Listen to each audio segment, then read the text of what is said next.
que se me olvide. Ahí está, ya estamos grabando. Entonces vamos a ver una aplicación de estas ecuaciones parciales con la aproximación, que es un caso muy similar al que lo que ya habíamos visto. Como les decía, el jueves, que es una clase asincrónica, nada más es que profundicen en un poco en esta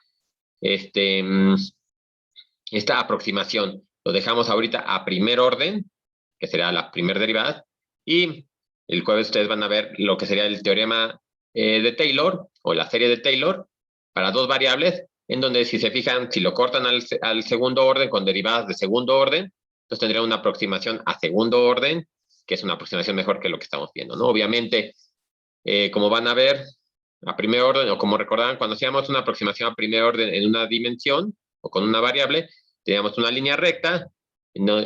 Para curvas, ¿no? Que teníamos. Ahora, como tenemos superficies, y hacemos una aproximación a primer orden, vamos a tener planos, y si hacemos una aproximación a segundo orden, vamos a tener paraboloides, ¿no? Habíamos visto en una dimensión o en una variable que tendríamos parábolas, ¿verdad? Ajustábamos la parábola a un intervalo que estaba alrededor de un punto. Igual ahora vamos a aproximar estos paraboloides alrededor de un punto, ¿no? Esa sería la idea, pero si se fijan, sigue siendo lo mismo, ¿no? Seguimos trabajando con las derivadas parciales. Y entonces, bueno, con eso terminaríamos como primer tema o primer parte del tema de derivadas parciales. Y a partir del viernes ya iniciaremos ahora sí con el último tema del semestre, que sería la aplicación, ¿no? En donde veríamos ahora cómo podemos estudiar las superficies, ¿no? Como hicimos en cálculo de una variable, pues ver cómo cuando podemos detectar un máximo, un mínimo, un punto de inflexión, si la curva era creciente, decreciente, ahora vamos a tener superficies, pero va a ser ese tipo de aplicaciones, ¿no? Y ya, básicamente con eso terminamos el temario del semestre, ¿no? Entonces, bien, como les había dicho, bueno, también estamos ya en la etapa final del semestre, entonces tengo que dejar un poquito más apretadas las tareas, pero todas las estoy poniendo a entregarse hasta después del 18, ¿no? Ya el 18 es nuestra última clase y entonces ya tendríamos este tiempo, pues, para que ustedes fueran entregando, para que Fer vaya calificando y esas cosas, ¿no? Pero bueno, entonces ahorita, bueno, se va a publicar el comunicado, el anuncio, todavía no la subo porque estoy queriendo cortarla. Ya la tengo hecha, pero quiero cortarla porque quedó un poco larga. Si no, ahorita se las proyecto, aunque les digo que se las voy a cortar. Pero nada más para discutir un poquito a lo mejor de la tarea como hicimos la vez. O sea, todavía no sé, te digo que ahorita así como está, que la voy a cortar, insisto, no se asusten. Tengo 6 problemas. 6 problemas, pero 2 de ellos tienen incisos. Bueno, de hecho 3 tienen incisos, ¿no? Quiero quitarle a esos 2 un inciso a cada uno. Pues porque, bueno, o sea, sí sería bueno que hicieran así de varios, por ejemplo, de plano tangente que vamos a ver hoy, pero con uno que lo hagan, que lo entiendan y que esté bien, pues es suficiente, ¿no? Para también no cargarles tanto hacia el final del semestre. Entonces quiero cortar ahí un inciso, bueno, de algunos incisos, quiero cortar por ahí otro problema, y así, ¿no? O sea, por eso todavía no la subo, ¿no? Pero les digo, si quieren ahorita la proyecto para discutir pues detalles, ¿no? A lo mejor que como la clase pasada y la tarea pasada que les expliqué, unas cosas simples de, se resuelve por aquí, para que sea más rápido para hacerlo para ustedes. Pero bueno, eso ahorita nos vamos a la tarea. Déjenme empiezo entonces ahora sí a proyectar para ver estos problemas, ¿no? Igual y ustedes más bien me van ayudando pues para que lo hagamos más interactivo esto, ¿no? Y hoy es lunes y hace frío y ayer perdió la selección, entonces, para que me ayuden, ¿no? Bien, entonces, esos son los problemas que habíamos dicho. Y digo, igual ya los habíamos platicado, ¿no? Pero vamos a hacerlos de mejor forma. Aquí, bueno, tenemos que, por ejemplo, tengo esta función, ¿no? Yo quiero calcular la parcial de z con respecto de s y la parcial de z con respecto de t. Sin embargo, yo veo, que es lo que ya platicamos, que z es una función que depende de r y de θ. En realidad yo podría poner esto como z, r, θ, ¿verdad? Esa es mi función. Directamente es como depende. Serían mis variables intermedias, ¿verdad? Y r, digo, aquí se ve muy claro, Son función de S y de T, ¿no? Entonces, lo que tendríamos que hacer para sacar la parcial de Z con respecto de S y la parcial de Z con respecto a T, es hacer los dos arbolitos, ¿no? Vimos que lo podíamos ver con dos arbolitos. Primero hacíamos con respecto a las derivadas intermedias y luego hacíamos con las derivadas independientes, ¿no? En este caso, las derivadas realmente independientes son S y T. Entonces, bueno, ahorita, bueno, lo voy a estar subiendo y bajando porque no lo apunté. Si no, igual ustedes me ayudan para que no lo movamos tanto. Pero entonces, bueno, aquí quedaría el 1. Sería la parcial de Z con respecto de S es igual. Tenemos entonces que depende de R y de teta. Pues sacamos primero esas parciales, ¿verdad? Parcial de Z con respecto de R. Y por la cadena que seguiría aquí. Pero pues, yo le iba a decir que si no podría como recortar el problema para que no ¿Para que tuviera... no estar subiendo y bajando? Sí, también puede, eso no se me había ocurrido. Es que me mareo un Sí, poquito. no, esto parece la bruja de Blade. Bueno, no sé si ustedes llegaron a ver la bruja de Blade. Ya tiene muchos años, pero... A ver si lo hago así, luego... Ah, no, pues nada más. Pensé que lo podía cortar.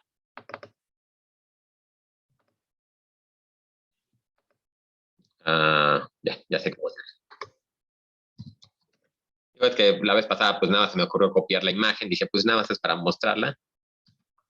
No, a lo mejor era más fácil si lo se hubiera transcrito, pero ahorita ya. Lo copiamos en Paint y vamos copiando los pedacitos. Sí, porque además uno se marea y además uno se pierde. Entonces, bueno, déjenme lo copio aquí.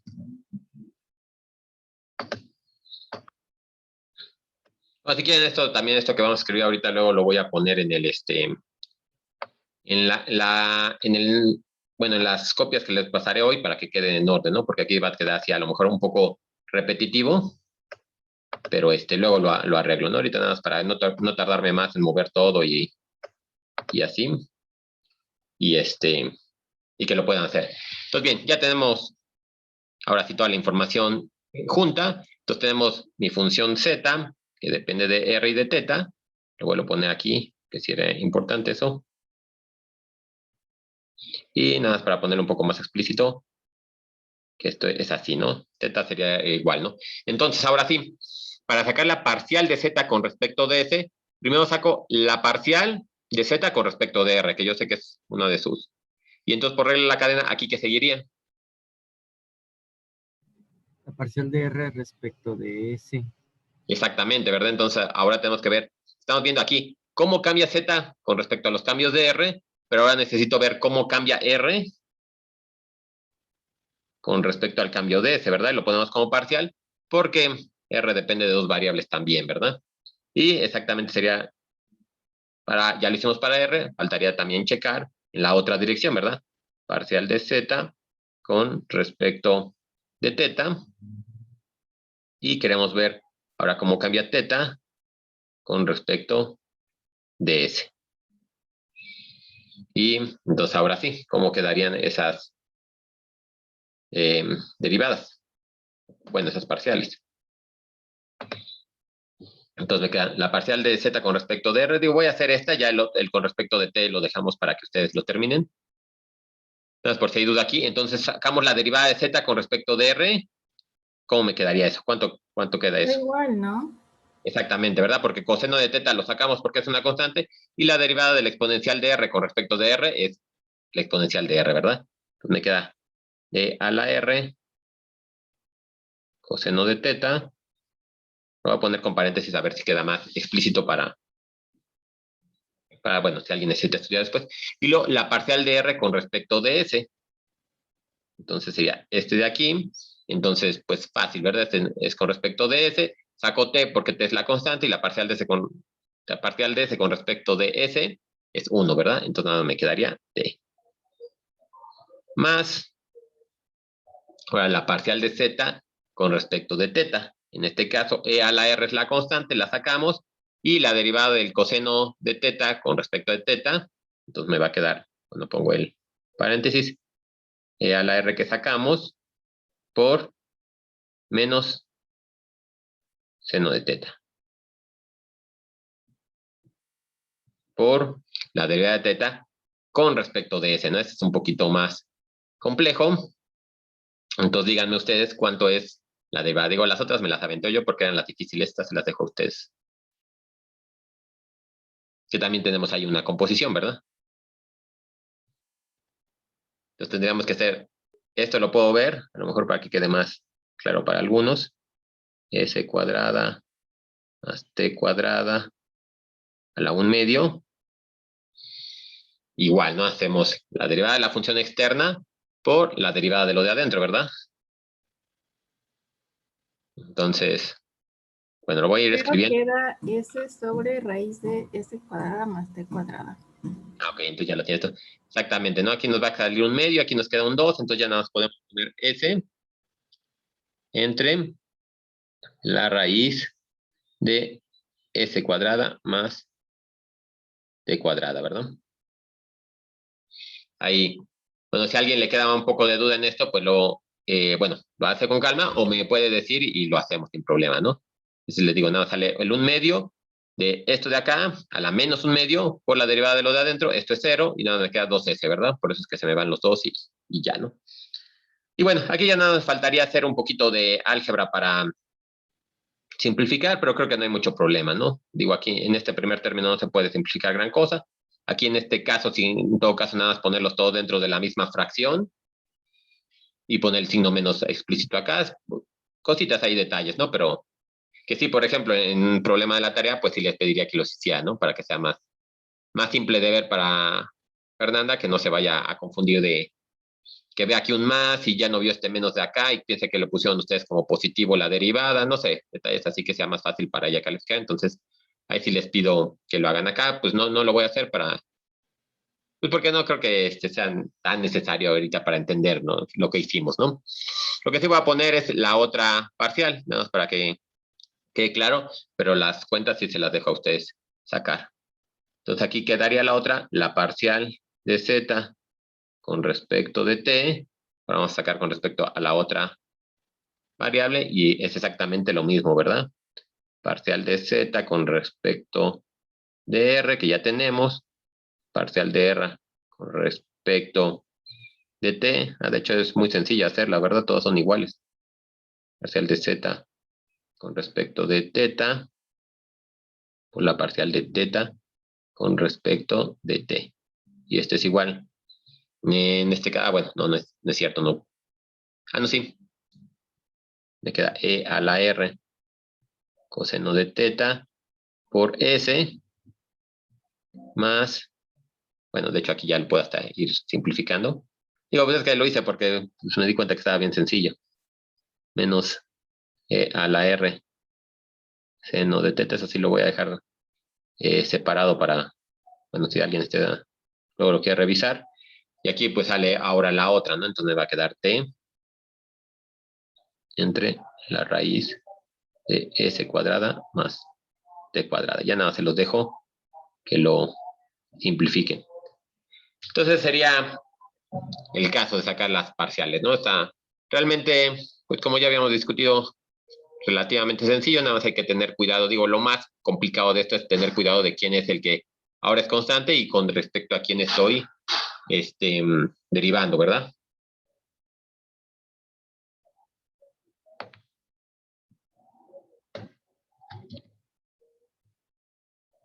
Entonces ahora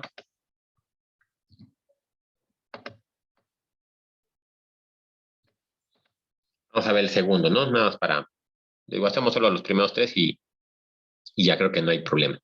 Pues ahora, se fijan aquí, esto me está pidiendo la parcial de z con respecto de x. El problema que tengo aquí z dentro del arco tangente y acá, ¿no? Entonces no la puedo despejar de forma, pues sencilla, o simplemente no la puedo despejar, ¿no? Entonces tengo que hacer derivación implícita. Y ya habíamos visto que en caso de la derivación implícita, como que lo que hacíamos es ponerlo en la ecuación x menos z menos yz igual a 0, ¿verdad? Nada más lo pasé del otro lado y después, nada más porque así estamos más acostumbrados a verla de como lo vimos en clase, ¿no? Y habíamos dicho también que la parcial de z con respecto de x lo podíamos ver con una ecuación ya más simple, ¿verdad? Ya sin hacer toda el álgebra, ya lo hicimos una vez, ¿para que lo volvemos a hacer? Entonces nada más díganme ustedes, la parcial de z con respecto de x, ¿cómo lo puedo ver? Como el cociente de qué contra qué. De hecho es un menos, ¿verdad? Siempre tenemos un menos, ese ya lo puedo ir poniendo. O con la notación de f, ¿no? Habíamos estado la notación de f mayúscula. Lo voy a poner así, ya nos falta poner los subíndices, ¿no? Que ya vemos que los subíndices me indica con respecto a quién hago la derivada. Podemos hacer el otro caso también, ¿no? Como también hicimos en clase que lo verificamos, sacar la parcial de todas, ¿no? Entonces me queda la parcial de x con respecto de x menos la parcial de z con respecto de x menos la derivada del arco tangente de y por z con respecto de x y así, ¿no? Pero z sabemos que es una función que depende implícitamente de x, entonces hay que hacer la derivada ahí de regla de la cadena. Bueno, sí, regla de la cadena, entonces es un poco más complejo, ¿no? Hacerlo así, no, sí, pero se puede. Pero si ya tenemos esta expresión, pues podemos usarla. Los voy a poner de una vez. Me han dicho que era la parcial de x y era con respecto a la parcial de z, ¿no? Que es lo que le pedíamos, ¿no? Que lo único que pedíamos para que se pudiera aplicar esto es que la parcial con respecto a z sea distinto de 0.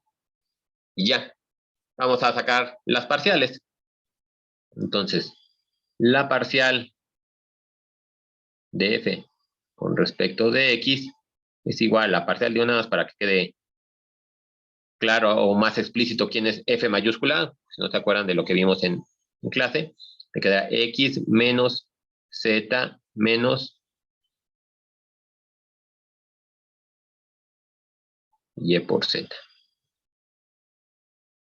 Y esto es también, bueno, por otro lado tenemos que sacar la parcial de f con respecto de z, igual a la parcial con respecto de z, de lo mismo, ¿no? X, y menos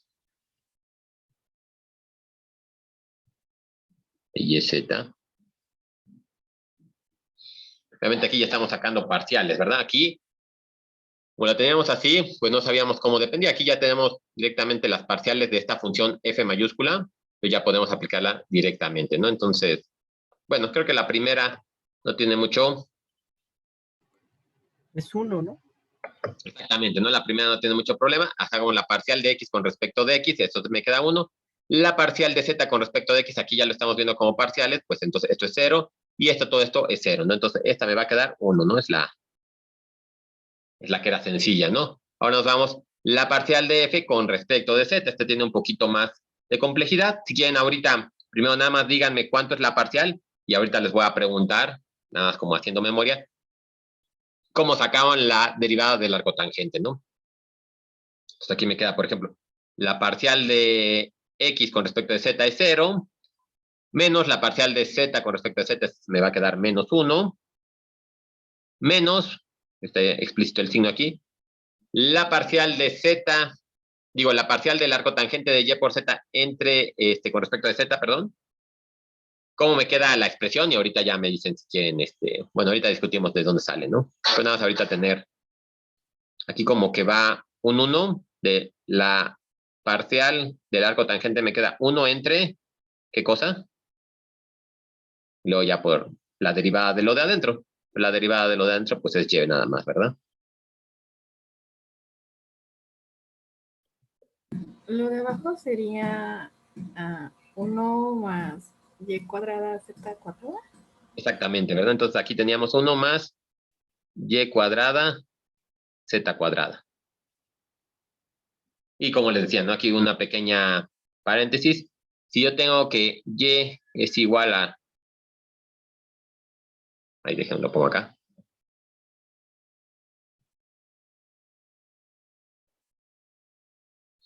Igual al contagente de x. Y vamos a suponer que llega, no sé, su primo o alguien que tenga un hermano que va un poquito más atrás que ustedes y le digan que les encargaban en la licenciatura Exactamente, tenemos que llegar a 1 más x cuadrado, pero como les decía, ¿no? Voy a seguir con mi historia. Supongan que llega su hermano, su primo, alguien que está en primer semestre de la licenciatura, y les pregunta, o les comentan a ustedes que le pidieron sacar esta derivada, ¿no? La derivada de y con respecto de x. ¿Cómo sacamos la derivada de y con respecto de x? Digo, nada más para recordar, ¿no? ¿Cómo puedo reescribir esto? No me acuerdo, pero tal vez por definición. Pues de alguna forma, a lo mejor sí sería, por ejemplo, aquí de entrada, precisamente por definición, yo podría despejar el arco tangente, ¿no? Entonces podría poner la tangente de y es igual a la tangente del arco tangente de x, ¿no? Y sabemos que eso me da x. Ahora, derivamos.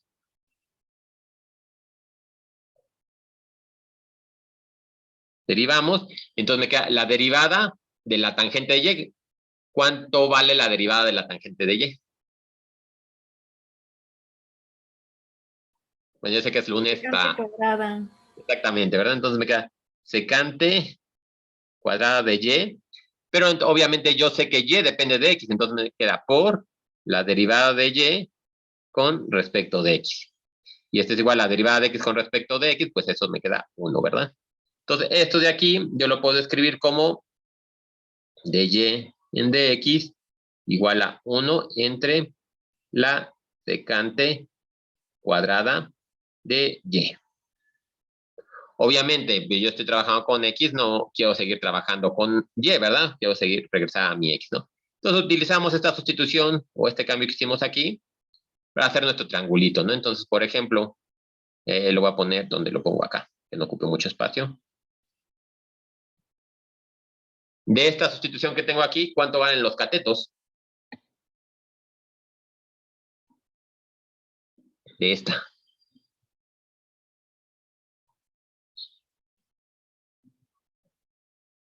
Me va a quedar que tengo, aquí podría despejarlo y me queda tangente de y igual a x, me podría también pensarlo como tangente de y es igual a seno entre coseno, ¿no? O cateto opuesto entre cateto adyacente.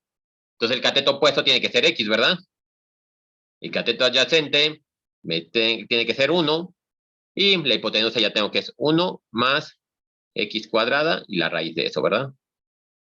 Ya tengo mi triangulito. Y entonces ahora sí, nada más tendríamos que sacar este secante cuadrada de y, ¿cómo lo puedo ver? O con las identidades trigonométricas, ¿cómo lo puedo, con qué lo relaciono? ¿Con una identidad trigonométrica o con una función trigonométrica más sencilla? ¿La secante se relaciona con el seno o con el coseno?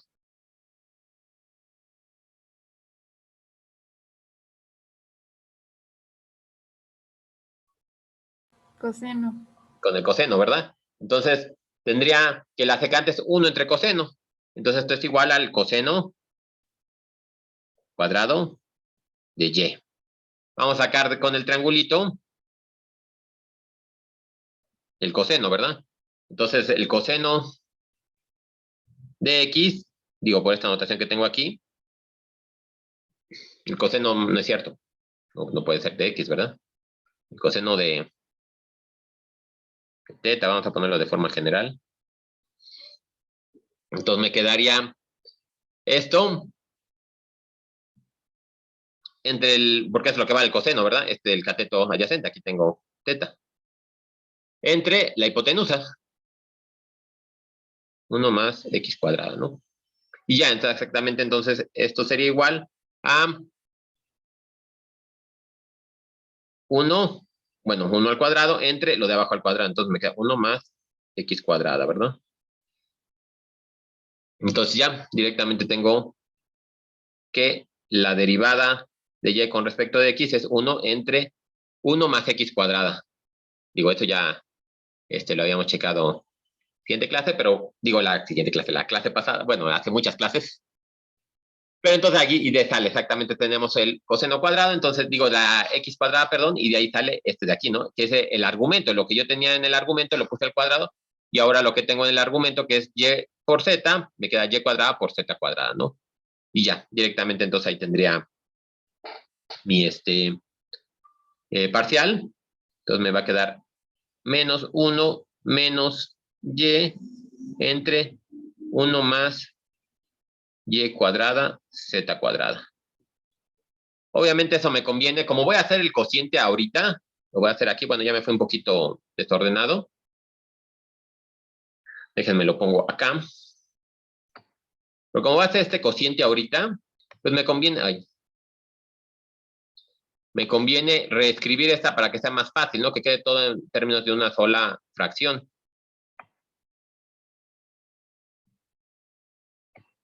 Entonces, esto de aquí, bueno, esto de aquí yo lo puedo escribir como 1 más y cuadrada z cuadrada entre, es un 1, ¿verdad? 1 más y cuadrada más z cuadrada. De forma que ya tengo iguales los denominadores, ¿no? Entonces, esto de aquí es igual a menos, bueno, de hecho tengo un menos aquí, menos acá, pues puedo factorizar el menos. Y entonces ya me va a quedar 1 más y cuadrada z cuadrada entre 1 más y cuadrada z cuadrada. Ya nada más para hacer la fracción más fácil, ¿no? Y entonces ahora sí, esto de aquí me va a quedar igual a el menos que tenía aquí explícito por la definición y el menos que ya factoricé acá, se me van y entonces nada más me va a quedar 1 entre el paréntesis, ¿verdad? 1 más y cuadrada z cuadrada entre 1 más y cuadrada z cuadrada. Y esto es igual a 1 más y cuadrada z cuadrada entre 1 más y cuadrada z cuadrada. Ya digo, nada más fue para hacerlo más simple la fracción y ya tenemos ahora sí la parcial de z con respecto de x, ¿no?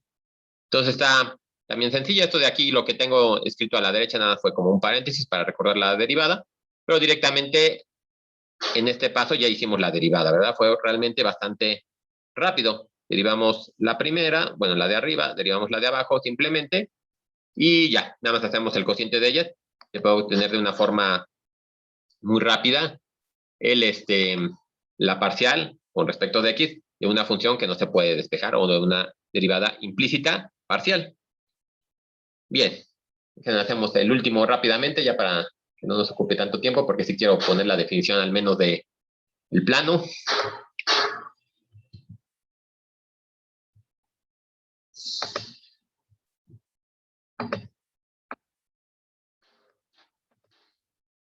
Bien, vamos a ver este tercer problema y último problema, ¿no?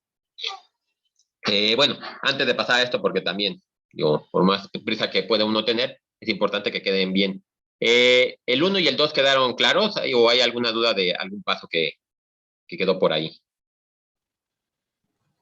Por mí sí están claros. Sí, por mí, bueno, está bien. Igual, si no, pues con calma después lo pueden ir viendo. Ahorita ya ven que luego me empieza a comer el tiempo y me empiezo a ir un poco más rápido de lo que uno quisiera. Pero bueno, ahí igual, si no van a tener más tiempo con la tarea de practicar y eso. Entonces vamos a hacer el último problema. Creo que este va a ser el más sencillo en el sentido que es algo de lo que tienen muy, muy fresco. Entonces les pido encontrar el gradiente, por un lado, y la derivada direccional de esta función en este punto, en la dirección de este vector. Entonces son dos cosas diferentes. Entonces, por un lado, primero vamos a calcular el gradiente porque ya sabemos que lo vamos a ocupar para la derivada direccional. Entonces, el gradiente de esta función, que ya le llamé f chiquita, va a ser el gradiente, ya sabemos que es el operador nabla aplicado a f, y eso sería igual a la parcial con respecto de x de f, la dirección de y, más la parcial con respecto de y de f con respecto a y en la dirección j, ¿verdad? Así sencillo. Y entonces ya habíamos dicho que esto nos define un vector, ¿verdad? Entonces, la parcial de f con respecto de x, ¿cuánto me queda?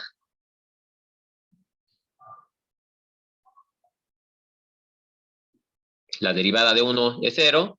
Y la derivada de 2x por la raíz de y con respecto de x, saco 2 raíz de y x, la derivada de x es 1, ¿verdad? Entonces me queda 2 raíz de y más, ahora la parcial con respecto de y, esto de acá, igual este 1 me vuelve a dar 0, entonces nada más me queda la parcial de 2x por raíz de y, ¿no? Esa está, digamos, de alguna forma ya hicimos un problema de raíz de y para los que no se acordaban, entonces directamente lo podemos ver como un medio, y entonces ¿cuánto me quedaría aquí? 2x, no, el 2 se cancela con el medio, entonces es Exactamente, x entre raíz de y. exactamente, ¿verdad? X entre raíz de y, j, bueno, en la dirección de j, y ya, ¿no? Digo, aquí había empezado a poner paréntesis, pero realmente no son necesarios, ¿verdad?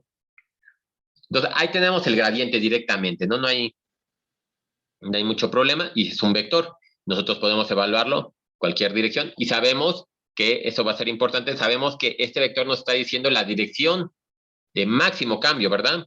Entonces, yo sí estoy en el punto 4,3, bueno, ya sabemos que tenemos que, digo, perdón, si estoy en el punto 3,4, yo podría ver en ese punto hacia dónde me tendría que mover para tener la dirección de máximo cambio, ¿no? En ese caso, por ejemplo, sería y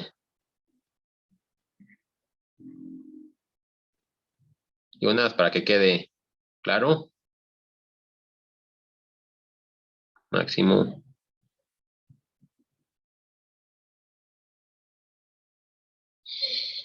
Entonces la dirección del máximo cambio sería aquí, y es igual a 4, entonces me queda 2 por 2, 4, quedaría 4, y aquí me quedaría 3 medios, ¿verdad?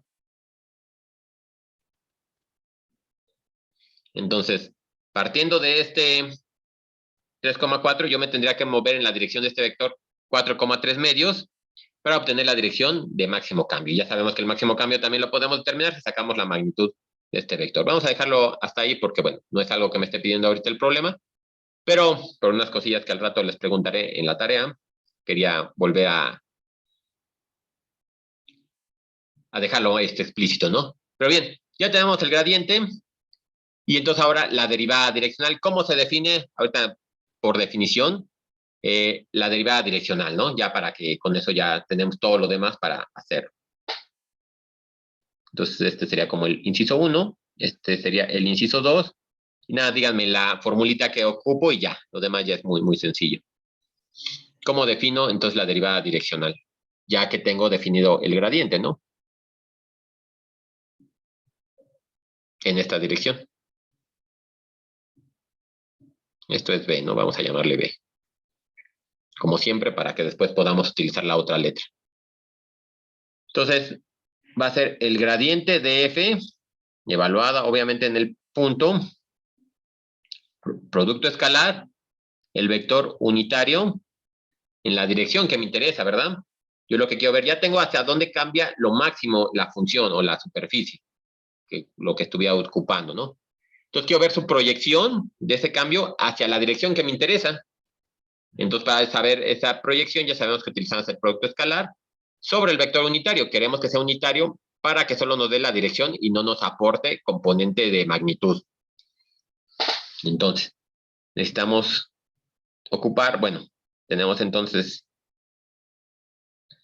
esa gradiente en este punto, y que ya lo calculamos aquí, que sería el 4,3 medios, 4,3 medios, y tengo que hacer el producto escalar con este vector U. Aquí se ve que, bueno, mi vector B es este, entonces yo podría definir U igual a B entre la magnitud de B, ¿verdad? Y este es igual, se ve, creo que se ve también claro, ¿no? Aquí tendría 4 al cuadrado más 3 al cuadrado, me queda 16 más 9, 25, entonces me queda raíz de 25 y eso me da 5, ¿verdad? Entonces me queda 4 quintos, menos 3 quintos. Entonces ese sería mi vector, que lo voy a poner aquí. 4 quintos, menos 3 quintos. Y entonces ahora sí, sacamos la magnitud y cuánto está cambiando. Entonces sería 4 por 4, 16 quintos. Y aquí menos 9 décimos, ¿verdad? Sí, entonces así queda. Y ya, nada más sería hacer la suma de estos dos, ¿no? Como para más rápido. 23 décimos. Muy bien, ahí tienes. Esto es igual a 23 décimos, gracias. Y ya, ¿no? Este seríamos el cambio que tenemos en esa dirección, ¿no? Entonces tendríamos, por un lado, este cambio que es el máximo y este cambio que tenemos en esta dirección, que sabemos que tiene que ser un poco menor, ¿verdad? Y ya este es lo que nos está diciendo. Bueno, esto nos está diciendo el cambio, ¿no? Y la dirección ya la teníamos, la dirección la está dando el vector U. Nada más está diciendo qué tanto está cambiando esa dirección, ¿no? Entonces está sencillo, sin problema, creo, ¿no? Para los tres problemas, nada más es aplicar las derivadas parciales e ir viendo la interpretación que tiene, ¿no? Entonces, luego estos tres problemas con el desarrollo que hicimos los voy a copiar hasta arriba del documento que les voy a pasar hoy. Y, bueno, ya de una forma muy rápida me voy a tener que ir un poquito más rápido, pero ustedes lo ven con calma al rato. Van a ver que es un tema muy sencillo. Vamos a ver entonces cómo definimos el plano tangente y la derivada, digo, no la derivada, sino el diferencial. El diferencial en unas funciones de varias variables. Este de aquí, bueno, este último problema no tienen dudas. A mí me quedó una duda. ¿Cómo sacó el máximo cambio? El máximo cambio fue con este de acá. El máximo cambio, sabemos que el gradiente, que es un vector, nos dice la dirección. Pero si queremos saber cuánto está cambiando, sacamos la magnitud, ¿no? Bueno, sacamos la magnitud de este. Que fue evaluado este gradiente en este punto. El gradiente lo evalúo en el punto, y yo sé en ese punto entonces hacia dónde está el máximo máximo cambio, que es en la dirección 4,3 medios. Y si yo quisiera sacar la magnitud de ese máximo cambio, saco la magnitud de este vector 4,3 medios, ¿no? Gracias. Ajá. Bien, entonces, ya si no hay dudas de esto, déjenme voy a el otro documento, que es como les decía, ¿no? Lo que me va a interesar es ver estas definiciones. Ya las hemos visto de alguna forma, no es un tema completamente nuevo, nada más como poner de explícito un par de definiciones y un par de definiciones nada más aplicarlas o darles esa connotación, ¿no? Entonces, por ejemplo, si aquí tengo yo una curva sobre una superficie de nivel, yo le estoy definiendo esta curva sobre esta superficie de nivel, ya sabemos que las superficies de nivel las denotamos como, bueno, la superficie igualada a una constante, ¿no? Porque es como lo íbamos cortando, ¿no? Entonces, si eso pasa, la curva debe satisfacer a la superficie. Entonces, tiene que suceder esto de aquí. Y ya con esta definición, o sea, yo lo único que quiero asegurar que esté la curva en la superficie. Ya con esta definición yo pudiera sacar su derivada, ¿no? Para ver cómo está modificando o cambiando con respecto al parámetro, ¿no? Es una curva paramétrica, depende del parámetro. Hacemos las parciales, o bueno, encontramos la derivada total con respecto de t porque es solamente una variable. Y entonces aquí me queda, pues ya tengo que hacer la regla de la cadena, parcial de f con respecto de x, por la derivada de x con respecto de t, más la parcial de f y todo eso como lo hicimos hace ratito, ¿no? Como lo que hemos estado revisando, igualado a cero, ¿no? Porque esto lo tenía a una constante cualquiera, ahora me da cero. Lo puedo reescribir como habíamos dicho, que era una notación más fácil de ver, y entonces me quedaría el gradiente de f, producto escalar, la dirección o la derivada de esta curva, ¿verdad? Cuando estuvimos viendo curvas, toda la sección pasada, vimos que era muy fácil de encontrar esta curva. Y esto nos definía varias cosas. Podíamos definirnos el vector tangente, o si estábamos viendo como movimiento, lo estamos viendo como movimiento de cinemática, lo podíamos ver como el vector velocidad, diferentes cosas, ¿no? Lo importante es que va a ser siempre un vector que sea tangente a la curva, ¿no? En este caso, por ejemplo, en esta imagen que tenemos aquí, si yo estoy en este punto y tengo esta curva, la curva C1, le voy a llamar, déjeme le cambie color. C1 en este punto tendría el vector tangente B1. Y si yo tengo la curva C2, en el punto P0 tendría el vector tangente B2, ¿no? Lo importante aquí nada más en esta figura es que pasan por P0, pero ahorita ahondaré más en esta imagen. Lo importante básicamente es eso, ¿no? Que esto me está estableciendo la tangente en ese punto de la curva. Entonces, lo que podemos ver es que si nosotros sacamos el gradiente de F, como ya lo habíamos estado analizando, vimos que era perpendicular siempre a ese vector o a esa curva. Entonces, no importa qué curva tomemos que pase por ese punto, el gradiente va a ser perpendicular a todos los vectores que estén definidos por las curvas. Entonces, como tenemos una familia de vectores infinita que es perpendicular a ese vector, yo podría dibujar un plano. Ese plano siempre va a ser perpendicular al gradiente. Y ya habíamos establecido también, cuando estuvimos estudiando planos, que nosotros podíamos estudiar, definir la ecuación del plano a través de su vector normal, que casualmente ahorita ya lo conocemos. El vector normal va a estar definido por el gradiente de la función, ¿no? Entonces, aquí directamente ya nada, se los pongo como una definición. El plano tangente, la superficie de nivel definida por esta función, es el plano que pasa por el punto y que es normal al gradiente, ¿no? O sea, bueno, como lo quieran ver. O el vector normal es perpendicular al plano, o el plano es perpendicular al vector normal, ¿no? O al vector gradiente, es exactamente lo mismo. Y nada más aquí les pongo como recordatorio para, pues para recordar las ecuaciones. Cuando yo tenía un plano en esta función, o una recta normal a esta función, se definían de esta forma, ¿no? Tenía siempre que esto definía el vector perpendicular o el vector normal, lo mismo que estos son las componentes del vector perpendicular. Y en el caso de una recta con ecuaciones paramétricas, sabíamos que este era el punto por donde pasaba, y esto de aquí me estaba dando la dirección de la recta, ¿verdad? Es la única forma que podemos poner rectas en el espacio de 3 dimensiones, es con sus coordenadas, o con sus ecuaciones paramétricas o vectoriales, ¿no? Que sabemos que es exactamente lo mismo, ¿no? Entonces, ya recordando estas dos ecuaciones, pues vamos a hacer un ejemplo sencillito, ¿no? Entonces, por ejemplo, vamos a obtener el plano tangente y la recta normal a esta superficie. Si yo grafico la superficie que tenemos aquí, es un paraboloide que abre hacia abajo, ¿no? Como se ve en esa figura. No dibujé el plano que vamos a obtener ahorita porque se me está encimando ahí. Entonces, ustedes quieren como tarea moral, hagan el gráfico superpuesto de la superficie y del plano. En realidad en GeoGebra es muy sencillo, nada más ponen pues, las dos superficies y lo pueden ver, ¿no? Porque ahí lo pueden girar y todo eso.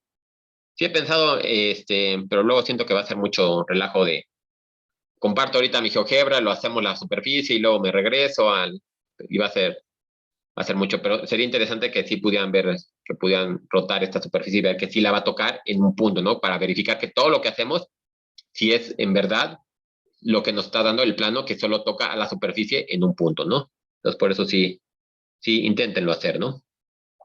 Pero bien, entonces ya tenemos definido la superficie y tenemos definido el punto. Entonces sabemos que necesitamos definir primero el vector gradiente porque es el que nos sirvió para empezar a definir todos estos conceptos. Entonces el vector gradiente f evaluado en el punto sería la derivada con respecto de x de esta función, que me quedaría 2x en la dirección de y, más la derivada de la función con respecto de y, en la dirección j, que me queda 2y, y la derivada con respecto de z de la función, evaluada en el punto, y nada más me queda el vector k, ¿no? Evaluándolo en el 1,2,4 me va a quedar 2, la dirección de y, más 4j más k. Entonces, este va a ser mi vector gradiente en este punto, ¿no? Obviamente siempre tiene que ser en el punto, ¿no? Porque no va a ser lo mismo un vector, si yo quiero este punto, vector perpendicular en esta dirección, o si yo me tomo este otro punto, que tendría ahí, un vector perpendicular en otra dirección, ¿verdad? Entonces, por eso es importante calcularlo en el punto. Bien, ya tenemos el vector en esta dirección y entonces directamente lo sustituimos en la ecuación de la recta y del plano, ¿verdad? Ya sabemos que está definido así y que está definido así, pues ya. Ahorrémonos más detalles y entonces decimos que la parcial con respecto de x es 2, la parcial con respecto a y es 4, que también están dadas aquí. Déjenme lo cambio de color porque es el color de la tarea. Y es 1 acá, ¿no? Entonces me queda 2, 4, 1, y es obviamente en el punto, ¿verdad? Entonces me va a quedar x menos 1, y menos 2, y z menos 4. Hacemos un poquito de álgebra y ya obtenemos la ecuación del plano que es tangente a ese punto de la superficie, ¿no? Entonces sería cosa que les decía, que ustedes vean el punto, vean la superficie, dibujen el punto, y luego dibujen el plano, y van a ver que exactamente en el único punto en que se tocan es en este plano, digo en este punto 1,2,4. Y ya, no es muy difícil, en realidad, se fijan, sacar este problema también de planos y rectas normales, salen rápido, ¿no? Ya, por ejemplo, ya sacamos el gradiente de la función, que nos sirvió para sacar el plano, pues ya tenemos todo para sacar la recta normal, ¿no? Entonces, pues, simplemente aplicamos la definición y entonces me va a quedar x es igual a 1, que está dado por el punto, 2, que está dado por el punto y el mismo con el 4, y la dirección, que me quedaría entonces 2t, que sale de aquí, 4t, que sale de la componente j del gradiente, y el 1, que sale de la componente k, igual del gradiente, ¿no? Entonces ya tengo todas las ecuaciones y no hay problema para definir entonces el plano y la recta normal, ¿no? Bastante sencillo, ¿no? Podemos tener otra definición nada más escribiéndolo de diferente forma. Si fijan, aquí tengo la ecuación del plano de forma implícita. Ahí tenía toda la x, y, z, ¿no? También lo podría tener de forma explícita la ecuación. A lo mejor yo tengo ahora una superficie escrita así, ¿no? Que se ve que está de forma explícita las zetas. Obviamente yo también debería de poder escribir la ecuación, pero para eso, para que yo pueda reciclar todo lo que he utilizado, la podría escribir de esta forma. Lo único que paso restando la z, y entonces ahora sí tengo mi ecuación implícita, y aplico todas las parciales. Aplico la parcial con respecto de x de la función, con respecto de y de la función, con respecto de z de la función, esta función f mayúscula, ¿verdad? Esta que definí aquí. Aquí le llamé. Aquí es donde le puse el nombre de f mayúscula. Entonces directamente me va a quedar la parcial de f chiquita con respecto de x, solo me queda f sub x, menos la parcial de z con respecto a x, obviamente me queda 0, ¿no? Entonces solo me queda la parcial de x, me queda la parcial de y aquí obviamente nada más me va a quedar menos 1, ¿verdad? Siempre me va a dar menos 1 en este caso cuando tenga escrita de esa forma la superficie, ¿no? Si yo quiero sacar su plano. Y entonces, pues igual, ¿no? Yo puedo, regresando a esta ecuación que ya tenía escrita, con respecto a la parcial es, pues la igualo y entonces me va a quedar esta ecuación de aquí.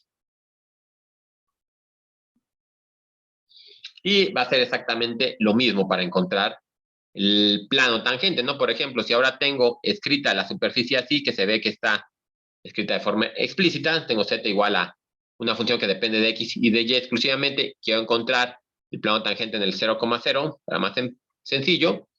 Entonces sacamos las parciales de la función, como ya vimos.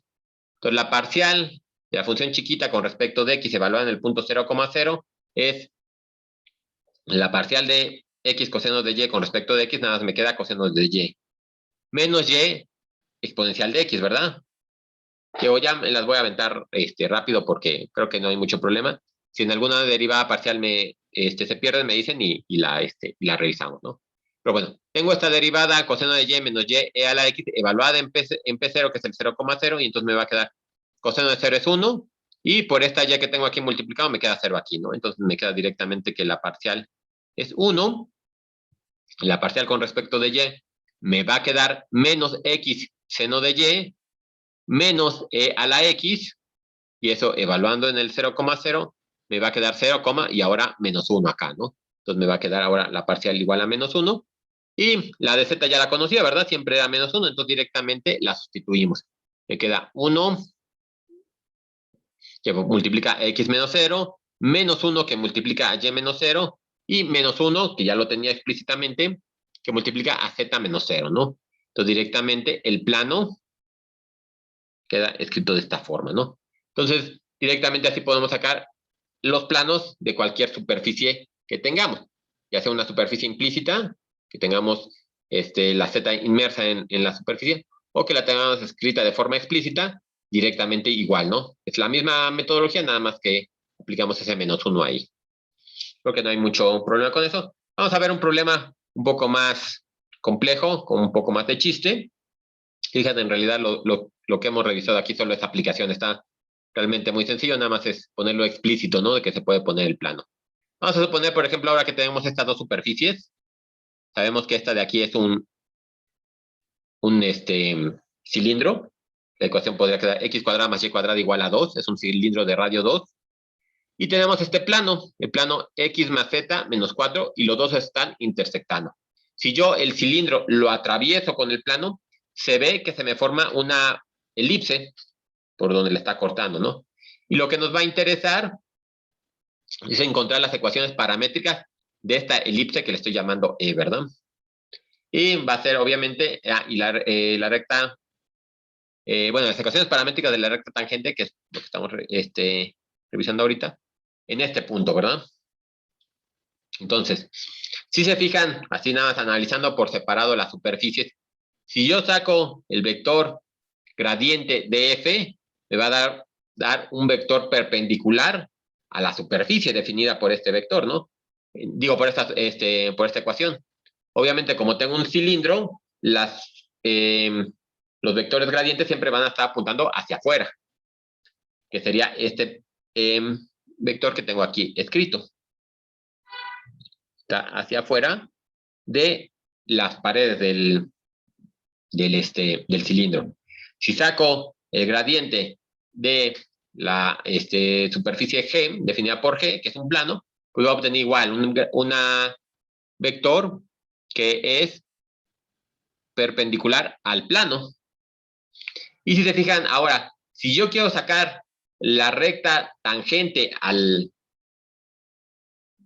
elipse, se ve que es esta curva que tengo aquí, o esta recta, perdón, que se ve que es perpendicular al gradiente de f y es perpendicular al gradiente de g. Siempre, no importa por dónde nos estemos moviendo, siempre va a tener esa dirección, ¿no? Y nosotros ya sabemos que si tenemos dos vectores y queremos sacar otro vector que sea perpendicular a esos dos, pues utilizamos el producto vectorial, ¿verdad?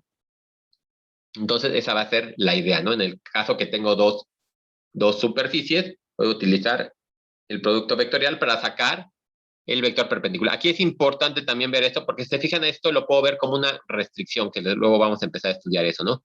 Por ejemplo, tengo un plano que está restringido a la elipse, o vamos a pensar la curva que está una curva sobre el plano que está restringida por la elipse, ¿no?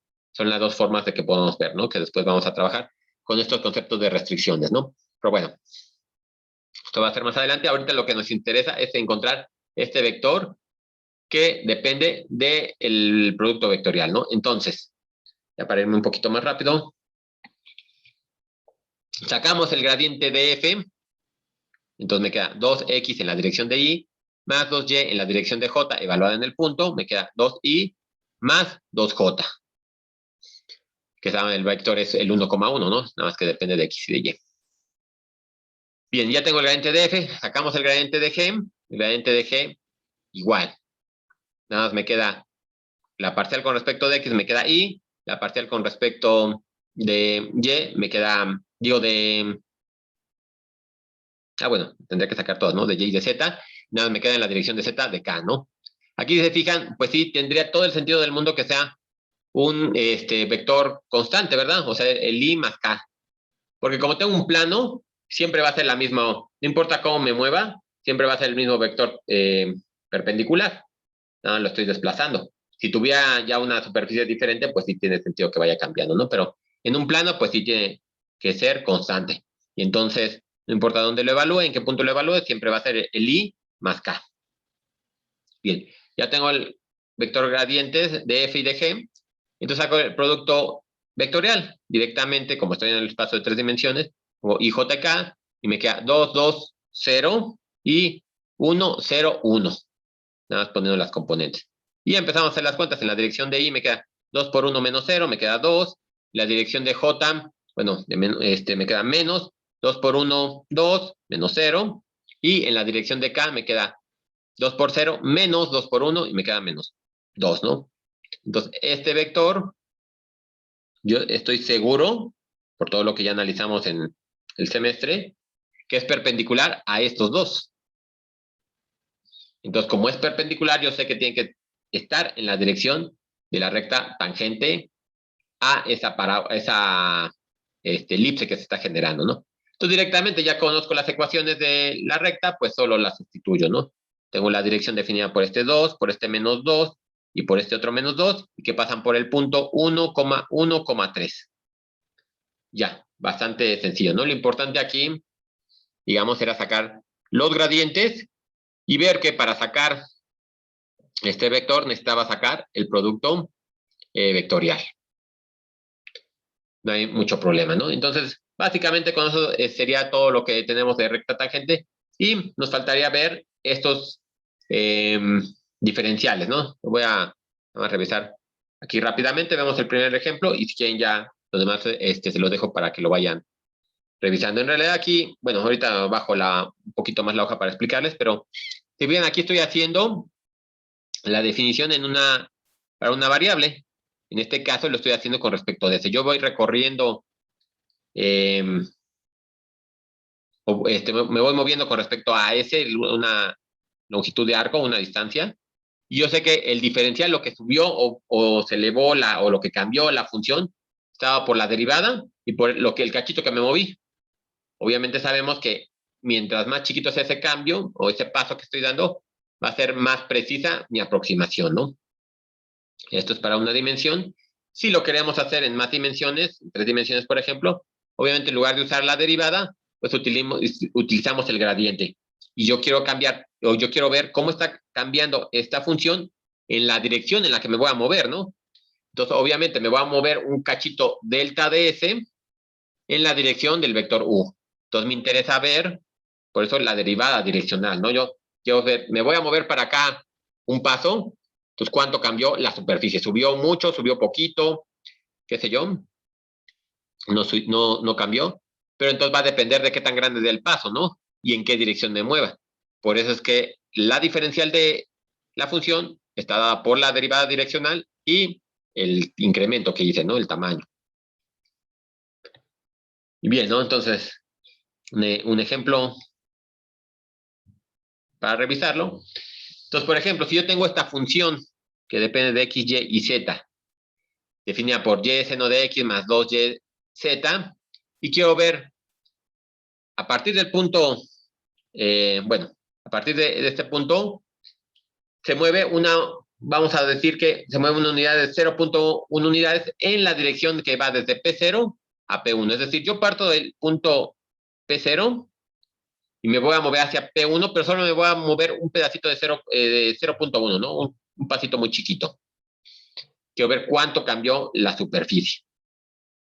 Entonces, bueno, si se elevó, se disminuyó, lo que sea, ¿no? Entonces, bueno, primero, como yo sé que la dirección está definida entre el punto P0 y el punto P1, entonces ese vector yo lo puedo sacar con la resta, ¿no? Saco 2 menos 0, 2 menos 1, menos 2 menos 0, y eso me va a dar esa dirección, ¿no? Ese vector en donde me estoy moviendo, en qué dirección me estoy moviendo. Obviamente me interesa el vector unitario para poder sacar la derivada direccional. Saco su norma, o su magnitud, y ahora sí lo normalizo. Y eso me da este vector de aquí.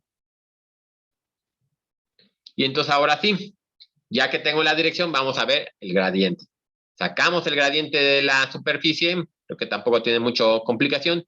Con respecto de x me va a quedar y coseno de x en la dirección de y. En la dirección de j me va a quedar seno de x por más 2z. Nada más sacamos este y este. la dirección de J, y en la dirección de K nada más me va a quedar el 2Y. Esto obviamente lo evaluamos en el punto para saber de ese punto cuánto está cambiando, ¿verdad? En este punto en particular. Sustituimos el 0,1,0 y nada más me va a quedar 1 más 2K. Entonces, ese va a ser mi gradiente. Yo tengo el gradiente y tengo la dirección en la que me voy a mover, la dirección normalizada, esta de aquí. Y entonces ahora sí saco el producto escalar. Saco el producto escalar directamente entre el gradiente y el vector de dirección y me va a quedar esto de aquí, ¿no? Entonces yo puedo saber que en esa dirección está disminuyendo la superficie. Está disminuyendo y es lo máximo que va a disminuir en esa dirección, ¿no? Bueno, cuánto va a cambiar, ¿no? Pero ahora, yo lo que quiero ver, si yo me muevo nada más un pedacito muy chiquito, ¿cuánto va a cambiar la función? Entonces, por ejemplo, tengo la derivada direccional y la multiplico por el tamaño del paso que di. Entonces, esto de aquí, de hecho, esto lo podríamos ver como menos 2/3, que está multiplicando a 1/10, ¿verdad? Y esto es igual a menos 2/30.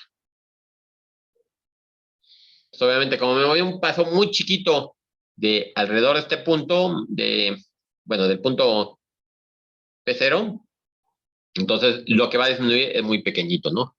Y así es como podemos ir analizando, ¿no? También lo podemos hacer para un número diferente de variables, lo podemos hacer tantas variables como se quiera, pero bueno, ya va a depender. Aquí, por ejemplo, digo, lo voy a dejar hasta aquí, nada, les voy a platicar un poquito del cuaderno que les voy a compartir, bueno, de estas notas. Aquí lo vuelvo a analizar, ¿no? Aquí, por ejemplo, lo hicimos para encontrar planos, pero pensando únicamente en planos y en un diferencial de qué tanto se separaba del plano, ¿no? Aquí lo vamos a ver ahora como una aproximación. En ese sentido, tampoco hay mucho problema que esto lo revisen ustedes por su cuenta, porque es exactamente el mismo concepto que ya revisamos, nada más ahora pensándolo como aproximación. Y eso nos va a dar cabida a pensar ahora en la serie de Taylor en 2 dimensiones. Por ejemplo, aquí rápidamente lo que les digo, que si tendríamos estos incrementos, delta de X y delta de Y, yo podría calcular un incremento en Z, que está definido de esta forma, ¿no? Ya habíamos visto que las diferenciales así las definimos. Y entonces el plano, yo lo puedo definir de esta forma. Y si se fijan, es exactamente, bueno, la aproximación, yo la puedo definir de esta forma. Y si se fijan, es exactamente la ecuación del plano. Yo tengo la parcial de X, tengo la parcial de Y, y tengo aquí, de alguna forma, con este punto y con este punto, el cambio en Z, que es lo que habíamos visto, Z menos Z0, pues está definido por eso, ¿no? Esto me da Z, esto me define Z0, y entonces ahí lo tengo, ¿no? De forma como explícita, como lo vimos la ecuación del plano, pero aquí pensándolo en una aproximación, ¿no? Entonces esa sería la idea, ¿no? Por aquí lo tenemos con una aproximación. Y entonces, por ejemplo, aquí les pido, aquí sí hice el dibujo, que encuentren la aproximación lineal de esta superficie en este punto. Entonces lo que tienen que sacar es la ecuación del plano. Si se fijan, entonces sacamos la parcial con respecto de X, la parcial con respecto de Y. Aquí estoy sacando Z, que es 8. Y esta ecuación, si la graficamos, es como esta, no sé, como un paraboloide elipsoidal o una cosa así. Y le aproximo, le digo aquí, no pongo mucho estos dibujos porque no se entiende mucho, ¿no? En GeoGebra, como no lo podemos girar aquí. Pero si se fijan aquí, en el punto A es el 3,2, y se supone que ahí es en el único punto en donde el plano toca la superficie. Aquí lo quise poner de lado para ver si se ve más claro.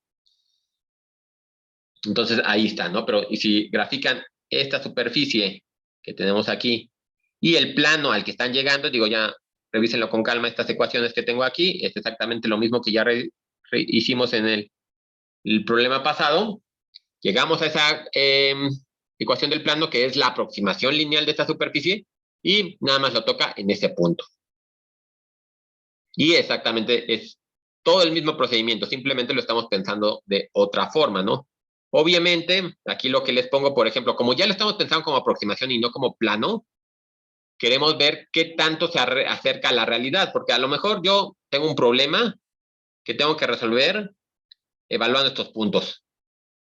Pero si voy a estar trabajando alrededor de un punto que no me voy a estar moviendo mucho, pues a lo mejor en lugar de trabajar con esta ecuación que tendría que hacer pues un sinfín de cuentas, me puedo quedar con esta, ¿no? A lo mejor si no tengo calculadora y nada más voy a trabajar en un intervalo muy pequeñito y tengo que hacer las cuentas a la cabeza, pues me conviene más quedarme con el plano, ¿verdad?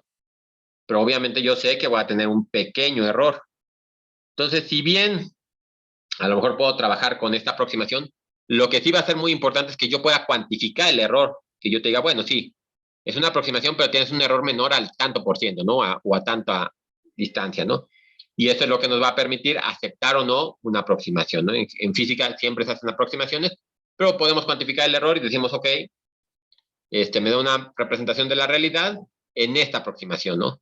Para lo cual entonces definimos el error de esta forma. Aquí no entro mucho en detalles de dónde sale esta ecuación, porque esta ecuación se va a entender en mejor medida cuando vean la parte de la serie de Taylor. La serie de Taylor ya vamos a llegar, ¿se acuerdan de la serie de Taylor en una dimensión? Que tenemos primero la ecuación, la función evaluada en el punto, luego la derivada de la función evaluada en el punto por x menos x0, más la segunda derivada evaluada en el punto por x menos x0 al cuadrado entre 2, ¿no? Si se fijan, es muy similar ahora en dos dimensiones. Tengo aquí x menos x0 más y menos y0 al cuadrado sobre 2 y por una constante aquí que está multiplicado. Esa constante o esa magnitud m que le estoy llamando ahí estará definida por las segundas derivadas. Si recuerdan, así se hizo en una dimensión, será exactamente lo mismo en dos dimensiones. Entonces, esta m está definida en dos dimensiones y aquí les hago un problemita de eso. Entonces, tenemos que sacar la aproximación para la función anterior, nada más haciéndola para este rectangulito, ¿no? Yo tengo a lo mejor en este punto, bueno, a lo mejor me hubiera convenido verlo desde arriba, pero imagínense que yo me voy a mover lo voy a poner así, aunque acuérdense que estoy bien, que tendría que estar el rectángulo sobre el plano X, Y. Pero a lo mejor me voy a mover en esta zona, alrededor del punto A. Y entonces eso, lo que voy a ver aquí también, por eso puse en la vista lateral, que si fijan, pues aquí exactamente los puntos son los mismos. Pero si ya quisiera hacerlo en este punto y este punto, ya tiene una diferencia bastante grande. Eso es lo que nos está diciendo el error. ¿Cuál es el error que tengo? Pues va a ser la diferencia entre este y este. Aquí se ve más claro, aquí pues a lo mejor como está mi dibujo no se ve tan claro. Pero entonces imagínense que voy a estar trabajando en una zona chiquita, como este rectángulo, aunque les digo, el rectángulo estaría en X, la zona XY, y queremos cuantificar el error, ¿no? Entonces para eso sacamos las segundas derivadas, hacemos un poquito de álgebra utilizando la ecuación de aquí, y se fijan aquí, por ejemplo, si me puedo mover en esta distancia chiquita, tengo un error máximo del 5%, del 0.5%, que se ve que es un error chiquitito, ¿verdad? Entonces, depende de la aplicación que va a haber, a lo mejor, sí puedo. Para lo cual también es importante, porque a lo mejor si tú tienes que establecer una cierta error máximo, tú lo que puedes hacer es acotar el rectángulo. Yo quiero el rectángulo que me pueda mover hacia cualquier lado, 0.1 de distancia, ¿no? Hacia X y hacia Y, que me pueda mover 0.1. Pero a lo mejor si el error que me sale aquí es muy grande para lo que yo puedo soportar, lo sabes que tu rectángulo tiene que ser más chiquito para que yo te pueda asegurar ese error, que sería entonces lo importante, ¿no? Que yo pueda cuantificar el error o si yo necesito fijar un error, que yo pueda decirte en qué región puedes trabajar. Y entonces podemos hacer aproximaciones de diferentes grados y siempre estamos seguros que estamos trabajando con el error que necesitamos o que podemos aceptar, ¿no? Bien, ahí básicamente digo, ya me fui ahorita muy rápido, pero si fijan, esa es la idea, ¿no? O sea, lo que ya definimos como recta, como plano, ya lo estamos nada más pensando ahora como una aproximación. Les voy a compartir las notas de la clase del jueves, donde van a ver una aproximación en segundo orden, para que vean, hacemos el viernes, yo creo que empezamos con un problema de eso. Y bueno, aquí es exactamente lo mismo, la diferencial, ¿no? La diferencial que ya definí hace rato como, bueno, esta diferencial que tenía acá arriba, acá, como está cambiando, pues aquí la vuelvo a definir, ¿no? Tenemos ahora la diferencial Y bueno, hago unas definiciones. Ahora nada más nos estamos moviendo igual, el incremento de X y el de Y. Quiero medir cuánto es el cambio en F con respecto a estos cambios. Y pues ya, ¿no? Lo definimos así, con las gradientes. Y con el cambio, cuánto me moví. Y entonces eso ya me puede ir ayudando a cuantificar los cambios, ¿no? Luego es exactamente todo lo que ya revisamos, nada más aplicándole diferentes o viendo diferentes enfoques o puntos de vista, ¿no? En realidad esta clase era sencillita, no había mucho problema. Revisen el problema. Aquí tengo, por ejemplo, otros problemas que les había... aquí resolvemos un problema. Este problema está resuelto. Y este de aquí se los dejaba a resolver. Inténtenlo. Si tienen problemas para resolver también podemos empezar el jueves con este problema. Con estos dos problemas podríamos comenzar si ustedes quieren. Y bueno, me dice, ¿no? Si hay problema, ¿no? Lo resolvemos. Si no hay mucha complicación, luego nada más está encontrar ecuaciones de planos o diferenciales. Y y ya, básicamente sería todo lo que veríamos hoy. Estuvo, bueno, es que me tardé un poquito más de lo que pensé con los problemas iniciales, pero bueno, alcanzamos a cubrir el material que, bueno, que tenía planeado para hoy. Les digo, no es complejo. Igual échenle un ojo y si hay alguna duda, lo podemos volver a revisar, no pasa nada la siguiente clase. Pero bueno, si no tienen dudas de lo que vimos, bueno, aunque yo sé que algunas cosas la vimos de rapidito, pero bueno, ahorita tienen un poquito de tiempo para que lo revisen con calma. Pero si no tienen dudas en grandes rasgos o ahorita identificables, pues lo dejamos hasta aquí y nos vemos. Bueno, la siguiente clase ya saben que es para clase asincrónica, porque bueno, no tuvimos muchas de estas, por lo menos que tengamos 2 en el semestre. Y el viernes nos veríamos ahora sí para clase sincrónica normal. Platicamos un poquito de esta aplicación. Bueno, rápido, ahora sí, yo sé que siempre les digo esto de ya rápido y le termino alargando. Pero déjenme rápido, nada más ahora sí comparto la tarea, nada más para explicarle unas cosillas, ¿no? Porque sí la voy a subir, aunque la voy a recortar, pero sí voy a subir esa tarea. Pero que rápido les comento, un minuto, no me tardo más de un minuto. Aquí está. Bien, entonces esta es la tarea, todavía no cambio ni la fecha de pues del template que ya tenía. Pero si se fijan, el problema 1, bueno, no sé si se alcanza a ver suficientemente grande, creo que ya está más grande. El problema 1 nada más es encontrar en qué dirección deben viajar para obtener la mayor tasa de crecimiento de esta función. Por eso es que lo que hice mucho hincapié al inicio, ya no lo voy a comentar, pero si se fijan, pues es básicamente en una línea podría sacar, digo, me gustaría más que le pusieran un poquito más detallitos, pero si somos así muy estrictos, así si tuviéramos rápido hacerlo, en una línea puede salir. Los mismos estos, ¿no? Este es el segundo problema. Nada, le estoy pidiendo calcular el gradiente. Pues directamente aquí tendrían que sacar la parcial con respecto de X, la parcial con respecto de Y, X y las parciales de X, Y, Z y las parciales de X, Y, Z. Pero si se fijan, igual, ¿no? Si tuviéramos mucha prisa, podríamos sacar cada uno de esos problemas en una línea. Intenten hacer un poquito más desglosado, pero no habría mucho más, ¿no? Estos dos problemas, digo, todavía no es la tarea definitiva, pero podrían salir muy, muy rápido, no tienen muchos problemas.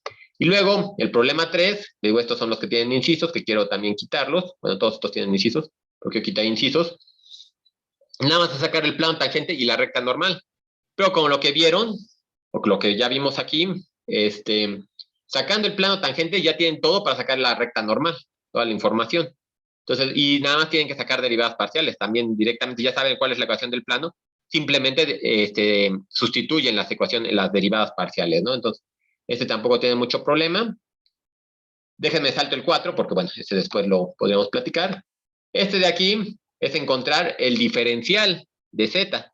Encontrar el diferencial, pues es exactamente como lo que esto último que estaba escribiendo, ¿no? Que a lo mejor sí, inténtenlo, eso sí me interesaría que lo intentaran, porque es lo que ya vimos muy correteado al final. Intentaran ya sea el 5 o el 6, o el 6, uno de estos lo voy a quitar. Yo creo que el 5 lo voy a quitar, porque eso es como que muy directamente, ¿no? Y el 6 de todos modos lo tienen que hacer. Entonces, intenten el 6, o bueno, intenten este último, no sé en qué numeración va a quedar, pero intenten este último, por si tienen dudas, el viernes lo revisamos, ¿no? Para que cualquier cosa que pueda haber, Este es un problema similar, igualito al último que resuelvo en las notas que les voy a pasar, de la lata cilíndrica. Pero bueno, de todos modos, échenle un ojo y cualquier cosa, pues hacemos otro problema. Podemos el 2 que les estoy dejando aquí de tarea que hagan, lo podemos revisar, lo hacemos con calma para que quede más claro ese problema 6, ¿no? Básicamente es lo único que tendría problema y es lo que quería comentarles para que, pues para que lo vayan checando, ¿no? Si se fijan los otros, no habrá mucho problema. Pero bueno, déjenme, le recorto esta tarea que ya quede final, la subo en un ratito, no pasa mucho. Y ahora sí, si ya no hay dudas y no hay nada que quieran comentar, nos vemos el siguiente viernes. Revisen el jueves la clase, cualquier duda igual yo sigo en Telegram. Y ya, ahora sí los dejo libres porque, bueno, ya nos alargamos.